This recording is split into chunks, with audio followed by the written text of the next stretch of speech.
รู้สึกแบบเหมือนเจอเพื่อนที่เข้าใจ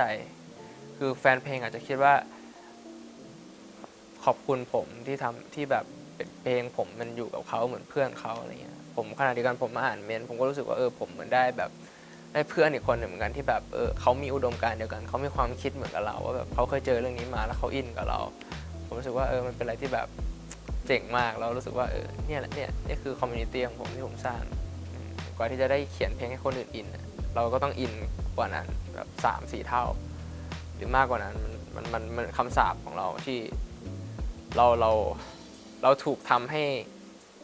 เจ็บปวดแต่ว่าเราทำออกมาเป็นเพลงที่คนฟังแล้วมันไพเราะรู้สึกว่ามันคือพรแล้วก็เป็นคำสาปเดียวกันด้วยกันที่ผมใส่เข้าไปในอัลบั้มนี้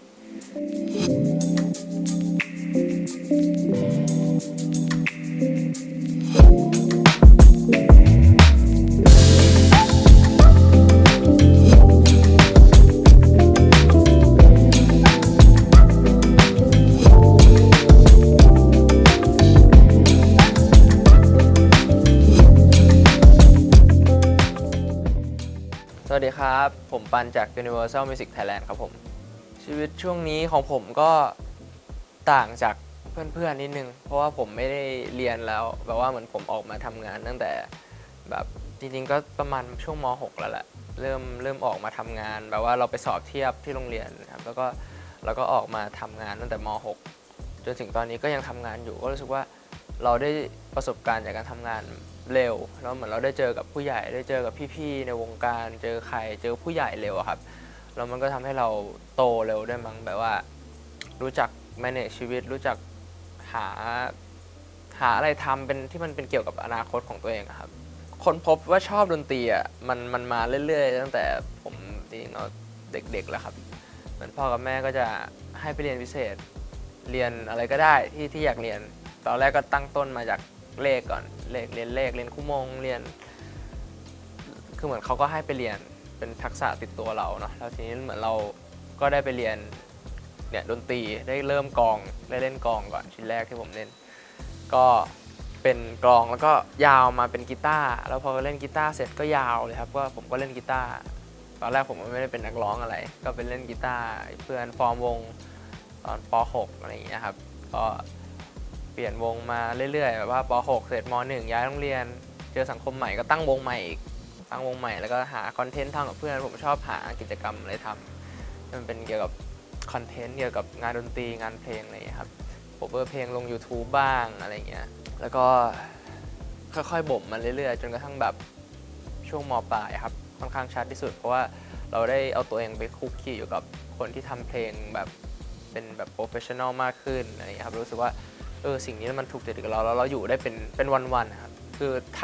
ทม์ลูปของผมคือไปเรียนในโรงเรียนตอนเช้าแล้วก็4 โมงเย็นเลิกเรียนผมก็จะคือตอนนั้นมาอยู่หอผมเรียนสวนกุหลาบแล้วนี้ก็ผมอยู่ปากของตลาดเป็นร้านดอกไม้ครับก็คือนอนร้านดอกไม้ผมก็มาเปลี่ยนชุดเป็นจากชุดนักเรียนเป็นชุดทั่วไปแล้วผมก็ไปที่สตูตอน4 โมงเย็นเลยแล้วก็ยิงยาวอยู่ที่สตูถึงตี 4ก็คืออยู่ที่สตูทำเพลงเขียนเพลงอยู่กับรุ่นพี่ที่เขาทำเพลงด้วยกันนะครับก็ถึงตี 4ของอีกวันแล้วพอตี 4ก็นั่งแท็กซี่มากับที่ร้านดอกไม้อาบน้ำแต่งตัวไปที่โรงเรียนแบบเพื่อแบบไปงีบไปหลับพักหลังมันเริ่มไม่ไหวแล้วเริ่มรู้สึกว่ามันเหนื่อยมากแล้ว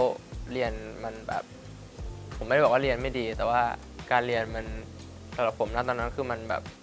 อนาคตคือผมเห็นอนาคตอยู่ตรงนี้แล้วแต่แบบผมกำลังไปอีกทางอยู่ผมก็เลยรู้สึกว่าเอาเบนเข็มให้มันมาตรงจุดดีกว่าผมก็เลยแบบไปสอบเทียบแล้วก็ขอพ่อแม่มาทำสิ่งนี้ครับผมค่อนข้างตอนนั้นพูดตรงๆว่าผมค่อนข้างแบบดื้อด้วยครับจริงๆตั้งแต่ไหนแต่ไรเราจะเป็นคนที่แบบมีความอยากได้อะไรต้องได้นิดนึงแต่แบบสิ่งที่เราได้มันก็จะเป็นสิ่งที่แบบดีๆหมายถึงว่าเราอยากทำแบบนี้เราอยากมีอนาคตแบบนี้เรามองอนาคตแบบนี้เราอยากเป็นแบบนี้เราเห็นทุกครั้งที่หลับตาเห็นภาพในกระจกเราอยากทำอะไรแบบนี้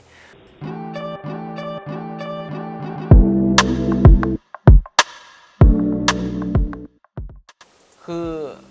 เขาจริงเขาค่อนข้างโป่งๆนิดนึงครับตอนที่เขาจะโป่งๆกับผมมาช่วงมัธยมเนี่ยเขาจะโป่งมาแล้วแต่ว่าก็ ผมก็มีเหตุผลให้เขาแล้วเหมือนเขาก็เห็นความพยายามของผมมาตลอดเขาเคยไปส่งผมที่ท่าน้ำนนท์ครับไปเพื่อนั่งรถเมล์ต่อไปที่สตูดิโอตอนนั้นก็ทำอย่างนั้นเป็นลูปแบบบ่อยมาก แล้วก็ขอเงินเขาด้วยแบบขอเงินเขาเข้าห้องอัดแบบว่าไปจ่ายเงินเข้าสตูดิโอที่แบบห้องอัดเสียงอะไรอย่างเงี้ยครับแล้วก็เขาก็ถามว่าเอาเงินไปทำอะไรเขาบอกว่าเอาเงินไปแบบทำเพลงอะไรอย่างเงี้ยครับแล้วก็ทำเพลงเสร็จก็มาให้เขาฟังเขาก็แบบฟังไม่ค่อยรู้เรื่องบ้างแต่เขาก็เห็นมาเรื่อยๆจนกระทั่งแบบช่วงมปลายนะครับเริ่มมีเงินเข้ามาแบบหลักพันหลักอะไรก็เริ่มรู้สึกว่าเฮ้ยเอาไปให้เขาดูว่าเอ้ยมันเริ่มมีเงินแล้วอะไรอย่างเงี้ยครับแล้วก็พีคสุดก็คือตอนที่มีค่ายก็คือเราได้มาเซ็นสัญญากับค่ายแรกในชีวิตของเราแล้วเราก็มีเงินเราเอาเงินไปให้เขาดูว่าแบบเนี่ยมันมาแล้วนะหลังจากนี้ปันขอทำตามสิ่งที่อยากทำอะไรอย่างเงี้ยครับตอนช่วงนั้นม.6ก็ทำมาเรื่อยๆก็ทำมาตลอดเหมือนแบบเขาก็จะมองว่าก็อาจจะโชคดีด้วยว่าแบบพ่อแม่ผมเขาไม่ได้เป็นคนที่แบบไม่ให้ทำเลยคือให้ทำไปก่อนแล้วถ้ามันไม่เบิร์กก็รับผิดชอบเองนะอะไรอย่างเงี้ยครับเพราะว่าก็คิดเหมือนกันว่าถ้าเราโตขึ้นมาอีกหน่อยแล้วเรามาตัดสินใจอะไรแบบเนี้ยมันคงจะเป็นเรื่องยากหรืออาจจะไม่ทำเลยก็ได้เพราะว่ามันมีประสบการณ์หรือมีความโตเป็นผู้ใหญ่มันจะมีความระแวดระวังเยอะครับแต่ว่าด้วยความเป็นเด็กตอนนั้นผมก็แบบเลือดร้อนแบบเนี่ยโอกาสมาต้องไปแล้วต้องไปแล้วอย่างเงี้ยก็ไปเลย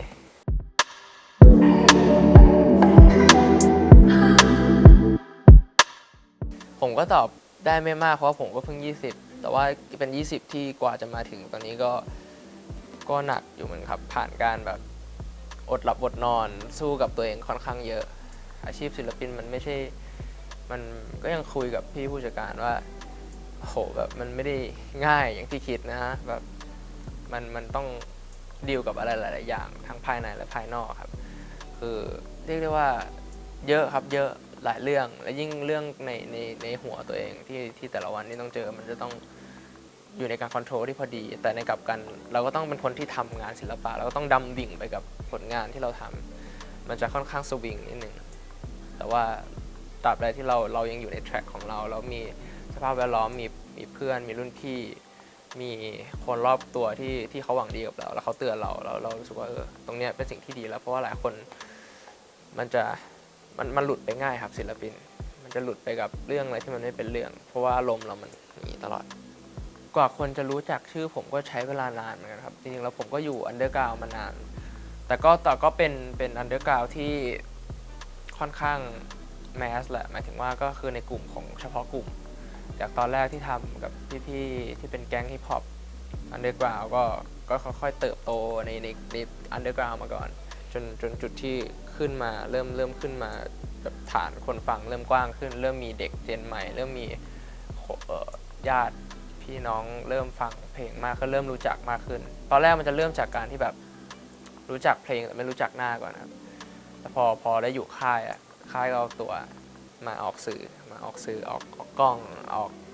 งานสังคมทำให้คนได้เห็นหน้ามากขึ้น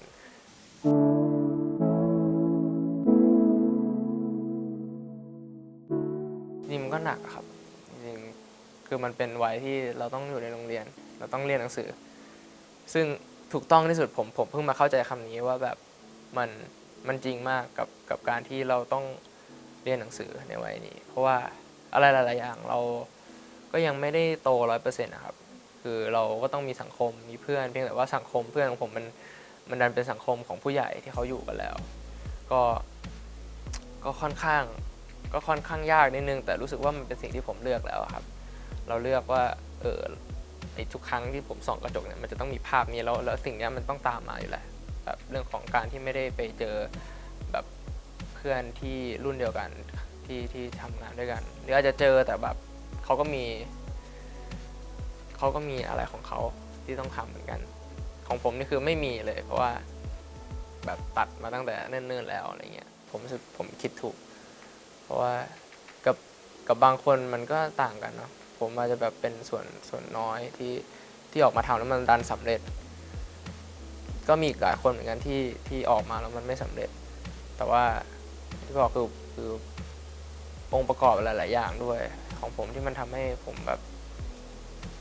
ผมมีทุกวันนี้ใช่คือมันทุกครั้งที่เพลงมันดังอะครับก็จะมีความคิดนี้เข้ามาตลอดแต่ว่าเราก็ต้องกลับมาอยู่ในแทร็กตัวเองแบบเหมือนแบบตบไหล่ตัวเองแล้วก็เฮ้ยทำดีแล้วนะแต่ว่ามันก็จบไปแล้วมันคือจบเหมือนเดินทางข้ามเกาะไปเกาะนึงละเนี่ยเราจะทำอะไรต่อแบบเหมือนแค่ชมตัวเองนะว่าเราทำได้ดีแล้วเราเก่งมากอะไรครับแล้วก็ต่อมูฟออนต่อ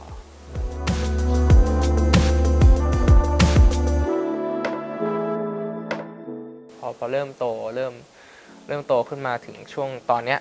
ซึ่งก็ไม่ได้โตมากขนาดนั้นเริ่มรู้สึกว่าแบบผมชอบความสงบมาแบบไม่ได้อยากจะไปวุ่นวายอะไรอยากจะอยู่ในเลนของตัวเองที่แบบทำตามฝันของตัวเองแบบเมื่อก่อนจะแคร์คนเยอะครับซึ่งแคร์แบบคือมันก็เป็นข้อดีในข้อเสียครับคือถ้าเป็นข้อเสียก็คือเราจะเครียดแล้วมันจะไม่ค่อยสนุกเท่าไหร่ครับแต่ว่าพอแต่ว่ามันข้อดีมันก็คือทำให้เราแบบได้เขียนเพลงช่วงนั้นคือเพลงที่ผมเขียนมันก็จะแบบดิบเนื้อหาแบบถูกใจวัยรุ่นที่แบบต้องการเป็นที่ยอมรับอะไรอย่างเงี้ยครับมากๆแล้วมันก็ทำให้ผมได้ผลงานที่ดีได้แบบกั่นออกมาจากใจเลยแล้วก็พอเริ่มโตมาหน่อยก็เริ่มรู้สึกว่าแบบอาจจะเป็นเพราะว่าเสียงมันเยอะด้วยครับพอเริ่มโตเริ่มทำงานเสียงที่มันเข้ามาในหัวหรือเสียงคนรอบข้างคนสังคมแล้วก็กว้างขึ้นอะไรมากขึ้นพอเราเทคเยอะเกินแล้วบางทีเรารู้สึกว่าเราต้องกลับมาหาตัวเองบ้างแล้วหมายถึงว่าแบบกลับมาเป็นใช่ไปกลับมาเป็นปันที่แบบไม่ได้สนใจใครสักอย่างแบบว่าทำในสิ่งที่ตัวเองรักแล้วก็มีความสุขกับสิ่งที่ตัวเองมีก่อนหน้านี้ก็มีแบบไม่ค่อยได้ส่วนของความรู้สึกตัวเองเท่าไหร่ครับแบบว่าไม่ค่อยดูแลตัวเองด้วยแบบว่าชีวิตจะมีแต่เพลงแล้วก็มีแต่แบบความคิดอยู่กับความคิดตัวเองอะไรอย่างเงี้ยครับพอโตมามันมีอะไรให้ manage เยอะมีเพื่อนมีพี่ที่ทำงานด้วยมีสังคมที่มันกว้างขึ้นแล้วเราต้องพยายามที่จะแบบmanage สภาพจิตใจให้ตัวเองดีแล้วมันจะได้พร้อมเปิดรับทุกคนที่เข้ามาอะไรอย่างเงี้ยครับผมเคยแบบรู้สึกแบบ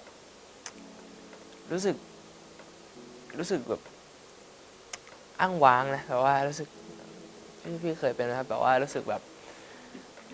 เราไม่มีใครเลยอะแต่จริงๆแล้วเรามีอะเรามีเต็มเลยอยู่ข้างหลังแต่แค่เรามองไม่เห็นช่วงนั้นคือเรารู้สึกว่าเราเครียดเรากังวลไปหมดถึงอนาคตเหมือนกับวัยรุ่นทั่วไปครับผมมันยากตรงที่ว่าเราจะยังไม่รู้สึกจนกว่ามันจะแบบกัดกินเราไปจนหมดแล้วอะหมายถึงว่ามันจะเริ่มตรัสรู้ได้ตอนที่เรารู้สึกว่าเราเจอเหตุการณ์นั้นจริงๆเนี่ยตอนที่มันทุกอย่างมันดีเรารู้สึกว่าเราได้รับการยอมรับหรืออะไรต่างๆมันเป็นความรู้สึกที่ดีครับแต่ว่าพอวันหนึ่งที่มันไม่มีแล้วมันรู้สึกว่ามันเนี่ยแหละเราต้องดีลกับสิ่งนี้แล้วเราต้องหันกลับมาทำอะไรสักอย่างกับสิ่งนี้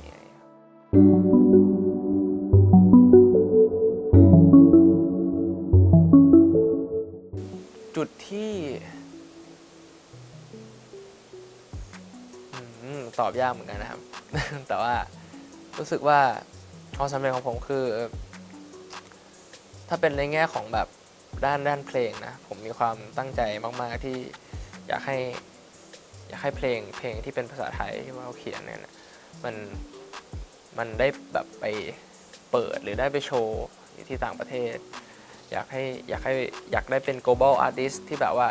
เรามาจากเราสร้างรากฐานความแปลกใหม่ให้กับวงการเพลงไทยที่แบบเราปูมาแล้วในไทยเราค่อนข้างแข็งแรงแล้วเราอยากส่งงานชิ้นนี้ออกไปสู่แบบสากลอันนี้คือเป้าหมายในด้านผลงานของผมแต่ว่าถ้าเป็นในด้านชีวิตก็คงจะแบบมีเงินใช้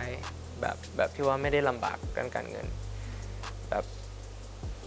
มีเงินใช้แล้วก็เลี้ยงตัวเองแล้วก็ครอบครัวได้แค่นี้น่าจะแบบเพียงพอแล้วแต่อย่างที่บอกพี่คือเมื่อก่อนตอนช่วงที่ยังไม่ได้มีคนรู้จักเราจะต้องถีบตัวเองแหละมันมีความค่อนข้างที่จะแบบทับถมตัวเองสูงแล้วเราไม่ได้ขอบคุณตัวเองข้างหลังวันนี้เริ่มขอบคุณมากเพราะว่าเรามองกลับไปแบบบางทีเราพุ่งไปข้างหน้าเราไม่ได้มองข้างหลังเลยครับแล้วเรากลับมามองข้างหลังแล้วรู้สึกว่าโหเราแ แค่นี้มันก็เต็มแล้วอ่ะเรารู้สึกว่าเฮ้ยแม้ว่าเราจะไปได้อีกแต่แบบเราต้อง appreciate กับสิ่งที่เรามีบ้างไม่งั้นทั้งหมดนี้มันทำมาเพื่ออะไรมันสูญเปล่าทุกอย่างมันก็ไม่ได้ผลอะไร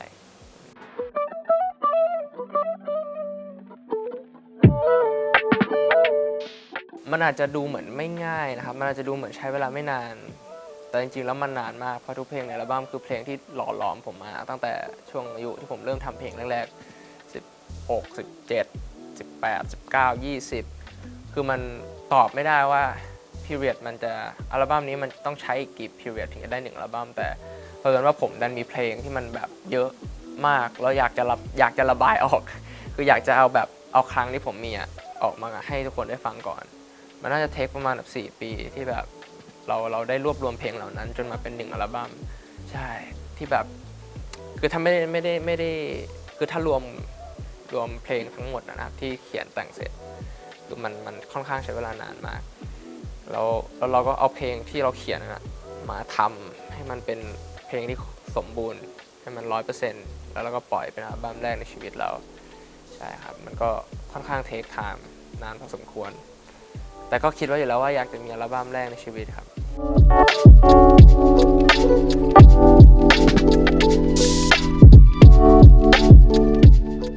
ผมรู้สึกว่าผมเป็นหนุ่มนักรักนิดนึง เป็นคนที่จะแบบเขียนอะไรที่มันเกี่ยวกับเรื่องของความสัมพันธ์เรื่องของความรู้สึกเรื่องของอิโมชัน a ลอะไรที่มันทัดใจคนแล้วมันเข้าถึงแบบย่อยง่ายครับผมรู้สึกว่าผมพูดตรงนั้นออกมาได้ดีแล้วก็รู้สึกว่ามันก็ต้องเป็นสิ่งนี้แหละที่เราจะมาทำเป็นอัลบั้มแรกของเราเพราะตัวตนเรามันคืออย่างนี้ตัวตนเรามันคือหนุ่มแบบอิโมชัน a ลในวัย20ที่แบบยังตามหายังสับสนหรือว่าชีวิตความรักเป็นยังไงบวกกับความแบบ creativity ด้วยคือเหมือนแบบบางทีมันก็ขยี้ไปได้อีกด้วยความ create ของเราก็สามารถแบบทำให้มันแบบมันดูเหมือนจะขาดใจกว่านี้ได้อีกสมมติเพลงเศร้ามันก็แบบเศร้าแล้วมันเพ้อฝันกว่านี้อะไรเงี้ยมันก็จะมีความเศร้ามากขึ้นหรือเพลงที่แบบมันเป็นเพลงรักเพลงที่มันมีความสุขเพลงเฝ้ารอเพลงมีความหวังอะไรเงี้ยก็จะเติมองค์ประกอบเหล่านี้เข้าไปในเพลงทำให้เพลงมันดูเป็นเรามากขึ้นครับไม่ได้เหมือนกับเพลงรักผมรู้สึกว่าช่วงอายุผมคือช่วงที่เรียนรู้ผิดไม่เป็นไรเรายังมีคนอีกมากมายที่เราต้องเจอเรายังมีอะไรอีกมากมายแล้วคือถ้าจะให้บอกว่าสิ่งที่นิยามของผมคือความผิดพลาดมั้งครับหมายถึงว่าแบบเราเรียนรู้จากสิ่งที่เราผิดพลาดในวัยนี้นะครับวัยนี้คือวัยที่ผิดไปเลยแต่เราก็เรียนรู้จากสิ่งนี้เพื่อที่เราจะเติบโตไปในอนาคตแบบ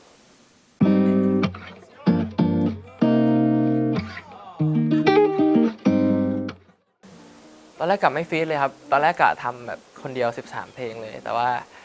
แค่รู้สึกว่าที่เลือกมาเพราะมันเข้ากับเพลงจริงๆหมายถึงว่ามันมีเรื่องราวมันมีความถูกจริตบางอย่างซึ่งเลือกพี่ทีเจมาก็ที่ผมอยู่โรงเรียนผมตอนม.1 ครับแบบฟังเพลงพี่โยบอยทีเจกับเพื่อนก็ข้างโยบอยทีเจมากย้อมผมโกนสกินเฮดย้อมผมแรปเดินกับเพื่อนแล้วแบบวันหนึ่งผมต้องได้มาทำเพลงกับเขาแล้วเขาก็ชอบเพลงนี้แล้วเขาชมผมว่าเฮ้ยผมแบบเป็นแบบเขียนเพลงได้ดีเลยนะแบบเรายิ่งอายุเท่านี้ด้วยอะไรผมก็รู้สึกว่าโอ้โหมันเป็นสิ่งที่ผมแบบเหมือนปลดล็อกอะไรบางอย่างไปขั้นหนึ่งของตัวเองว่าแบบเด็กคนนั้นวันที่แบบโยกเล่นสนุกกับเพื่อนวันนี้มันไต่ตัวเองขึ้นมาถึงระดับนี้แล้วรู้สึกว่ามันดีใจครับที่สิ่งนี้มันเกิดขึ้นเขาก็เป็นเหมือนตัวพ่อเป็นตำนานไปแล้วเราสำหรับผมนะก็เป็นคนที่ทำเพลงแมสทำเพลงฮิตแล้วก็ปลุกปั้นศิลปินที่หน้าใหม่ที่แบบมีอินสปายเป็นเขาหลายคนรู้สึกว่าเราก็คือหนึ่งในนั้นส่วนเจ้านายเนี่ยมาทีหลังครับคือตอนแรกเพลงที่เจ้านายทำกับผมจะเป็นผมคนเดียวแต่ว่าช่วงหนึ่งเคยได้ไป ไปคุกคีกับเจ้านายจริงๆช่วงนี้ด้วยแหละแต่ว่ามันมีช่วงหนึ่งที่เจ้านายอ่ะเขาเพิ่งมาค้นพบว่าผมอ่ะคือญาติเขาเพิ่งมารู้ว่าผมอ่ะเป็นญาติห่างๆเขาแล้วคือเขาก็แบบฟอร์มาแล้วเขาก็ชวนกินข้าวผมก็ไปกินข้าวกับเจ้านายแล้วก็แบบถามว่าเฮ้ยนามสกุลพี่ชัยรณรงค์สงครามเป็นไรกับแม่กูวะผมก็บอกว่าจริงๆเราเป็นญาติห่างๆไม่ได้แบบไม่ได้เป็นญาติที่แบบรู้จักอะแสดงว่ามันจะต้องแบบห่างพอสมควรแต่ก็อยู่ในโซนเดียวกันเขาก็ตกใจว่าแบบเฮ้ยตั้งแต่เกิดมาไปไม่เคยรู้เลยว่าแบบมีญาติที่แบบทำเพลงด้วยอะไรเงี้ยครับผมก็เลยโอเคก็รู้จักกันแล้วเราก็เปิดเพลงแชร์เพลงให้ฟังว่าเฮ้ยแบบตอนนี้ทำเพลงนี้อยู่ฟังเพลงนี้แล้วเป็นไงบ้างอะไรเงี้ยจนมีเดโมเนี่ยที่ผมส่งให้มันทำก็คือฟังแล้วรู้สึกชวนญาติมาทำหน่อยดีกว่าแบบมันดูเข้ามันดูมีความละมุนมันดูมีความแบบมันดูมีความสมัยใหม่พอสมควรแล้วก็รู้สึกว่าเสียงของเจ้านายมันน่าจะเหมาะกับแทร็กนี้ก็เลยชวนมาทำครับ